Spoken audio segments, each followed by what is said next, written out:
Discovered my fiancé's $28 Etsy engagement ring after he cancelled my dream Valentine's dinner to save money, questioning his frugality. I, 29F, got engaged to my fiancé, 30 male, after 2 years of dating and 15 years of knowing each other. He is super sweet, kind, supportive and very family-oriented. His parents love me and my parents love him. There was absolutely no drama in our relationship. Until now. I knew that he had been looking to settle down and be married and he knew I was too. We just kind of have always known, even for those 15 years, that this was gonna happen. Hard to fight the gut feeling. Because we were talking so much about getting married, he wanted to take me engagement ring browsing so that he could see what styles I liked and didn't like. When we went I suggested we go to an outlet jewelry shop cause I know he wouldn't want to spend a fortune on it and I didn't want anything super expensive or extravagant either. The one and only rule I told him was that I only wanted traditional diamonds. No offense to those who like more colorful rings, but I prefer to be a little more traditional. I put on many rings that all were very similar, just one simple diamond and a strap. I tried to try on ones that were no more than $1,000. I thought that was generally reasonable. Months later he proposes and I start to cry from the joy, and after I say yes he opens the box, and in the box was a small greenish brownish colored diamond with extremely tiny traditional diamonds around it. I was disappointed, but put on a big fake smile and tried to erase it from my mind so I could let the excitement of the moment continue. After about maybe 30 minutes, I went ahead and asked about the ring. I asked what kind of diamond it was and he said it was called a moss diamond and he chose it for me because turquoise was my favorite color and it was the closest he could find. I wanted to say what about my one rule of traditional diamond only? But I also didn't want to be ungrateful, so I didn't ask. I asked him if he had gotten it at the outlet shop we went to and he said he had gotten it off Etsy. My Mo later told me that Etsy made good quality jewelry, so that perked me up a bit. I decided to just kind of let it be and accept the ring and learn to love and attach memories to it. Getting to the drama, this whole process has kind of made me realize how cheap he is. I don't mind when someone knows how to stretch a dollar, but to me there's a difference between frugal and cheap. When I look back at all our dates, his gifts and everything, it kind of clicked in me that all of them had either been cheap or a free gift from a friend that he decided to give to me. The gifts he has given to me during our relationship were just because he found them for free or someone sold it for an extremely cheap price. For one of my birthdays he ended up getting us tickets to this massive local ball and getting us ballroom dancing classes before the ball started. I showed no interest in ballroom dancing, but I thought it was a fun idea to go and we had a generally good time. I thanked him and asked him how he found out about this. He told me originally his friend was going to go with his girlfriend, but couldn't make it, so they gave us the tickets. So basically the ball, our food, our drinks, our dance lesson and even my corsage was all free. And there's more cheap and free stories where that came from. And when I look back at things, whenever we did do something extravagant it was always on my dime. He is not rich, but he is certainly not poor. He makes pretty decent money. The thing that I think made me finally break was our Valentine's Day plans. He had told me he was going to take me to the biggest landmark of our city, which is expensive to just even set foot in, and they had a restaurant inside that was ridiculously expensive. I was amazed and even said, "Are you sure? You know that place is expensive, right?" He said that he knew it was one of my bucket list things to do and said I deserved it. It meant so much to me that he was willing to do this and I was so excited. A few days later I found that there was going to be a wedding convention in our town. I bought our tickets $15 each plus one for my mom and maid of honor. I told him about it and he said great. It's better to spend our money there than on that restaurant. I was so confused. I told him they weren't on the same day, in fact they were a week apart, and that I already had bought the tickets and he didn't need to buy anything there so he wouldn't have to worry about spending any money at the convention. He said no, it's better to save our money, so let's not go to the landmark/restaurant. My mind was blown. I couldn't believe he canceled my dream plans over something that had absolutely nothing to do with the plans. I talked to my Mo about it and she said she has always noticed he was a bit cheap. On to the ring now. I never looked up my ring on Etsy to try to find it or asked for the price cause I thought it was rude to look up or ask, but because of all this craziness I decided to go on Etsy and find my ring. There were surprisingly many moss diamond rings to look through, but I eventually found it. The ring was being sold for $28. Honestly my heart kinda broke. I started saying stupid dramatic things in my head like, am I only worth $28? Update 1. No, my finger has not turned green yet, surprisingly lol. Believe me though, I do check once in a while. Here's a bit of info on his financial life and history. He grew up as one of 7 siblings with parents who financially struggled to get by. He definitely grew up learning how to stretch a dollar. Currently, even though I know he can afford a lot more, he rents a cheap studio apartment in a sketchy part of town where when I come to visit, he will come down and walk me from my car to his room for safety. His apartment has basically no decorations outside of old comic book posters. All his furniture and household appliances etc. I can guarantee are all second-hand or bought from Goodwill. He almost never eats out, and when he does it's always a small meal from Jack in the Box where he is willing to spring for a milkshake. In terms of what he does with all his money that he does not spend, I'm not sure. I never asked cause I was thought that it was rude to ask people where they put their money, but now that we're engaged I guess I have every right to ask where it goes to, lol. Here's a bit on my financial life and history. I grew up an only child with parents who owned a small business who never had to struggle for money. We were not rich, but I would call us upper middle class. If I needed something expensive for a project or for school, it was easy for my parents to get it. I was not spoiled though. There were plenty of times my parents would tell me no and would only buy expensive things for me if I really needed them. As an adult, I make a pretty good living. I did not go to college, so thankfully I'm in no debt. I have a career in the field I always wanted to be in, and I'm hoping that soon it will be growing even bigger. I don't think I make more than my fiancé though. I could be wrong. I currently live in an apartment complex in a safe part of town and decorate my apartment nicely. All my decorations though were not expensive. I do eat out probably a little more than I should, but it's not like I go to Cheesecake Factory every day. It's more like I'll get Chick-fil-A or Chipotle or get a pre-made meal from Target every other day on my way to work. Here's some more important info that maybe I should have mentioned. For those of you who are saying he's a bad or terrible guy, he's really not. He's literally one of the sweetest guys you will ever meet, and honestly, he's pretty innocent.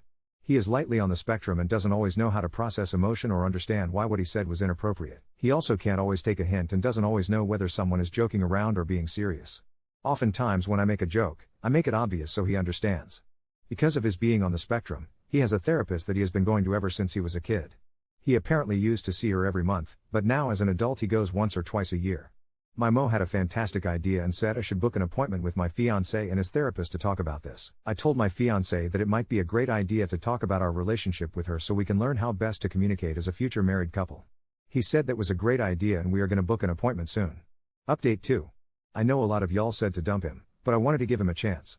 I wanted to make sure I went about this the best way I could, and I'd if any of y'all disagree about my method, but I talked to his mom about it. Her and I are getting really close. She is so sweet to me and has even drove to pick me up and help me when I was having car trouble. I even hung out with her without my fiancé once. She let me borrow a jacket recently when I was stupid enough to forget one, and so I used giving back the jacket as an excuse to come visit and talk. I dropped off the jacket and she asked if I wanted to come in a visit, and of course I said yes. We talked for about an hour and finally I had the guts to talk about it. I told her I felt like a piece of garbage for hating the moss agate ring and asked her whether she thinks I'm valid in me feelings or not. This woman got passionate. She immediately said that I was very in the right and that when he showed her and his sister the ring, they apparently said, "Why did you choose this stone? I don't think this is what Op wants." He apparently said Op loves turquoise, so she'll love this. And it's not a stone, it's a diamond. His mom said she knew he was wrong. She even went on this passionate talk about why people traditionally choose diamonds over any other stone and jewel for engagement rings. She told me that people choose diamonds because they are the strongest stone in the world and can cut through and survive anything, so a marriage should be as strong and everlasting as a diamond. I told her that made me want a diamond even more, lol. I asked her how I should talk to him about this. She said to be very honest with him before it's too late and that he loves to hear the meaning behind things. She said if I tell him the things she told me about the meaning behind choosing a diamond, he'll understand even more. I was so thankful I talked to her. A couple of days later I went to hang out with him at his place. I was so hesitant to talk about it, but when I finally got up the nerve to talk about it, I said I'd like to have a serious conversation with you, and I hope you'll understand where I'm coming from and listen. I told him about how I didn't understand why we went ring browsing in 3 stores only for him to buy a ring that was the opposite of what I said I wanted. I told him about how I hated the ring because to me it symbolized his cheapness and that he didn't listen. I told him I was incredibly disappointed and asked him to explain. He listened very well and let me talk as long as I needed. He told me he had already bought that ring 1 week before we went ring browsing and that he took me out just to find out my ring size and to appease my mind. My flubbers were gasted. I told him that made no sense, and if he had already bought the ring, besides finding my size, all that browsing was completely pointless and wasteful of my time and makes me feel even worse. He didn't understand why it was ridiculous. Because of his type of autism, sometimes I have to explain why people feel the way they do. So I gave him a thorough explanation as to why what he did was insulting, and it clicked, and I could tell he felt like an a-hole, apologized and said he didn't think about that. He said he even felt really embarrassed for what he got me and felt guilty, but because I never said anything, he thought it was fine. I told him about how I looked up the ring and that I was extra insulted it was $28, and he immediately got defensive and told me that wasn't true and that he paid over $300 for it. I said then why is a ring that looks exactly like this one on Etsy for $28? He went to his email and found the confirmation of purchase email for when he bought the ring. And he apparently paid $345 for it. I apologized and he said, "Love, you shouldn't be the one apologizing. I know that I can be very cheap and it's very understandable why you would believe I would pay that much for a ring. I always look for the cheapest option when it comes to everything. When it comes to you I shouldn't be cheap. I love you and you deserve the best." He immediately stood up and said, "Let's go find a jewelry shop." I started tearing up a bit cause it meant so much for him to say these words. We then went to a small business, not outlet, jewelry shop and looked at some gorgeous diamond rings. He, very nervously, said, "May I give a budget of $1,500? I said, "You know what? I don't want a whole new ring. You proposed to me with this, and I don't just want to throw the whole memory away. I would like to just replace the moss stone with a real natural, not lab-made, diamond. I could tell that meant a lot for him to hear, and we told the jeweler to replace the stone with a diamond, and after about a 2-hour wait there it was. The diamond was $700, so in the end he basically spent $1,045 on my ring. My beautiful diamond ring. I probably gave the biggest smile in the world, and when I put it on I gave him a big hug and said, "Thank you so much, love. You've made one of my dreams come true." He got teary-eyed, and this moment felt even more wonderful than when he proposed. It all felt real. I really felt like I was truly engaged and that he had taken a huge step when it comes to his cheap problem. It was definitely my favorite moment of our whole relationship. I later talked to him about getting financial counseling so that we could learn how to best communicate financially as a couple and how it might help him with his extreme frugalness. He agreed, and we have already set up an appointment to talk with a financial counselor who his sister recommended. We will be getting married in the fall. Update 3. I truly thought we had turned a corner after the ring situation. I mean, he really listened, he took action, got me the diamond I wanted, and even agreed to financial counseling. I was feeling hopeful, even excited, thinking that we were finally on the same page. But, as it turns out, I had severely underestimated the depths of his cheapness. And this time, it was on a whole new level. After the ring situation, we sat down to discuss the wedding budget. I had made a reasonable spreadsheet, breaking everything down: venue, dress, catering, flowers, the whole deal. I wasn't asking for a luxury wedding, I just wanted something nice, elegant, and not thrown together with duct tape and wishes. But when I showed him the budget, he visibly paled. $15,000? Babe, that's insane. I blinked. Insane? It was pretty average compared to other weddings I'd seen. Then he dropped this bombshell: I was thinking we could keep it under $500. $500? I genuinely thought he was joking. I started laughing. And then I saw his face. Dead serious. His plan consisted of a potluck wedding where guests bring their own food, a public park for the venue, because nature is free, a second-hand wedding dress from a thrift store, which, okay, I wouldn't have minded if it was actually nice, a homemade cake baked by his cousin's neighbor who made a cake once for a birthday, an iPhone playlist instead of a DJ. I just sat there, stunned.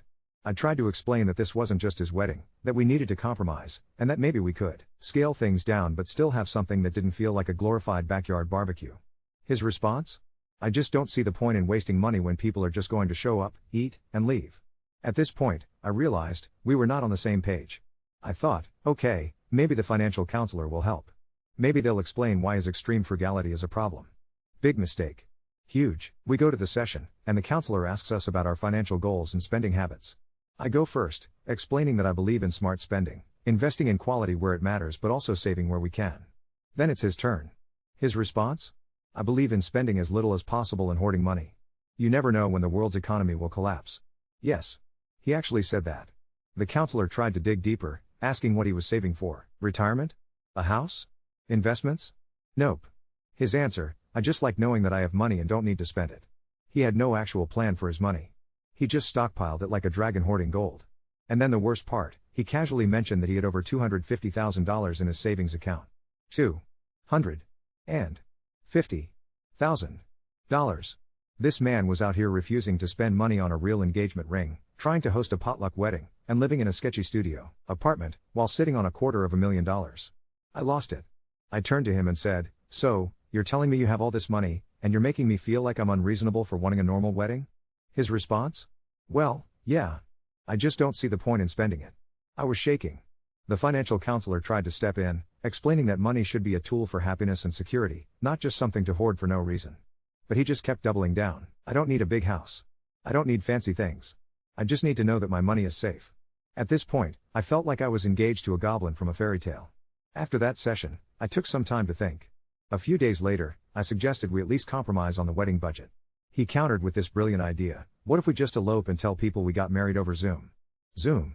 I stared at him, waiting for him to laugh, but he was dead serious. That was it. That was my breaking point. I realized then that this wasn't just about money. This was about values. About how we viewed life, marriage, and our future together. He wasn't going to change. So I sat him down and told him we needed to talk. And that's when I broke it off. At first, he was shocked. He kept saying, "But I love you, I thought we worked this out with the ring." I explained that this went so much deeper than the ring, that I couldn't spend my life justifying every dollar I spent while he hoarded money and called me wasteful for wanting basic things. He cried. I cried. But I knew it was the right decision. Breaking off an engagement is messy, and I didn't expect to walk away unscathed. His mom called me the next day, furious.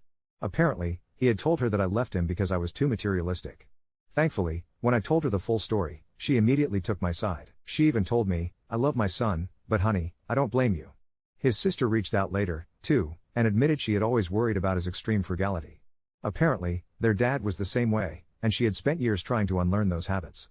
As for him, he tried to win me back by offering to increase the wedding budget to $2,000. I almost laughed. "No," I told him. "It's not about the money. It's about how we see the world." Update 4. First of all, yes, we are still engaged, and no, my fiancé has not reverted back to his ultra-cheap ways. If anything, he's actually been trying really hard to balance being frugal with also spending on things that actually matter. But, well, let's just say, old habits die hard, and this journey has been interesting. Since we officially set the wedding for fall, we sat down to discuss our wedding budget. I expected some back and forth, but I wasn't expecting my fiancé to come to the table with a PowerPoint presentation titled, "How to Have a $500 Wedding Without Compromising Quality, Y'all." I wanted to scream. This man had slides. Actual slides. With graphs. I held it together as he enthusiastically explained how we could have our entire wedding for under $500. Some highlights of his brilliant plan: venue, his idea? His apartment's rooftop because it has a nice sunset view and it's free. Food, a bring-your-own-dish potluck-style reception. Dress, buying a used wedding dress from Goodwill and adding personal touches with a hot glue gun. Rings, he suggested wooden rings. Wooden? Like the kind you buy on Etsy for people who are into Viking cosplay. Photography, no professional photographer, just candid shots from our guests' phones. I sat there in pure shock. Now, I am not a materialistic person. I don't need a $50,000 wedding, but I also do not want to wear a hot glue gun Goodwill dress on a rooftop with a potluck dinner. I took a deep breath and asked, "Do you really think this is what I want for our wedding?" He paused, looked at me, and said, "Well, you don't need a fancy wedding to have a happy marriage, right?" Okay, he's not wrong, but I had to break it down for him. I told him that, yes, we should be mindful of our spending, but this is our wedding, a once-in-a-lifetime event. We should at least make it special. So, after a long conversation, and showing him that the average wedding costs $20K plus, so my idea of a $10,000 budget was already cheap, he finally caved. We set a reasonable budget, and he reluctantly agreed that we would not be having a rooftop potluck wedding. Progress. Now, here's where things get wild. A couple of weeks after our budget talk, I randomly mentioned how I was glad we could afford a decent wedding, and my fiancé got super quiet. I asked him what was wrong, and he blurted out, "I have a savings account you don't know about." Excuse me? Apparently, this man has been hoarding money like a dragon. He's been saving aggressively for years, and not just a little bit. He has 6 figures sitting in an account. Just chilling. I was stunned. I mean, I knew he was cheap, but I thought it was because he was just bad with money or afraid to spend it. But no, he's been stockpiling money like we're living in the Great Depression. I asked him why he never told me, and his answer? "I just didn't think it was important." Important? You have a hidden treasure chest of money and you thought it wasn't important? I had to walk away to process this. Because while I'm happy he's financially responsible, it also means that all those times he let me pay for expensive dates or canceled my dream plans over tiny expenses. He actually had the money, he just didn't want to spend it. I told him that this was a huge deal and that financial transparency is crucial in a marriage. We talked about it with a financial counselor. Yes, we kept our appointment, and it actually led to some real breakthroughs. He admitted that growing up poor made him obsess over saving money because he was terrified of being broke again. He apologized, genuinely, and said he didn't realize how much his extreme frugality was affecting our relationship. We agreed to start sharing financial info openly and made a plan for our future finances as a married couple. Okay, now for something good. After the bank account revelation, my fiancé started making an effort to actually spend money on things that matter. And a couple of weeks later, he hit me with a total surprise. One night, he handed me a tiny box and said, "I've been thinking a lot about everything. And I want to do this right." I opened it, and inside was a new diamond ring, a real diamond, even bigger than the one we replaced the moss stone with. He told me he wanted me to have something that truly symbolized our love and his commitment to not being cheap when it comes to me. I just about melted. I honestly did not expect that from him. And the best part? He didn't even buy it secondhand. He went to a real jeweler, picked it out himself, and paid full price. Y'all, I think we might actually be getting somewhere. Wedding planning is going well. We're doing a reasonable budget but making it beautiful and meaningful.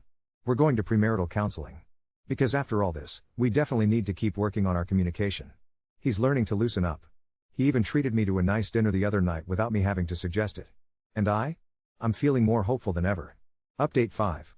First off, yes, the wedding planning is going way better. My fiancé has finally accepted that we are not having a $500 wedding on his rooftop, and we actually locked in a real venue.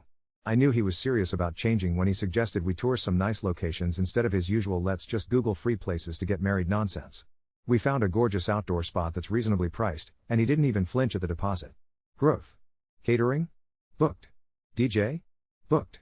Photographer? A real, professional one. The best part? He didn't complain once about the costs. I almost cried. But here's where things took a turn.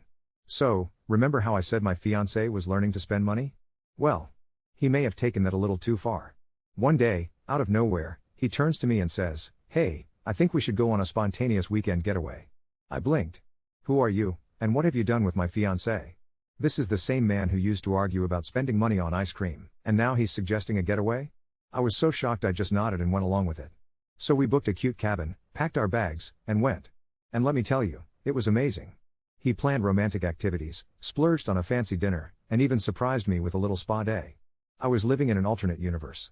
But then, the real shock came.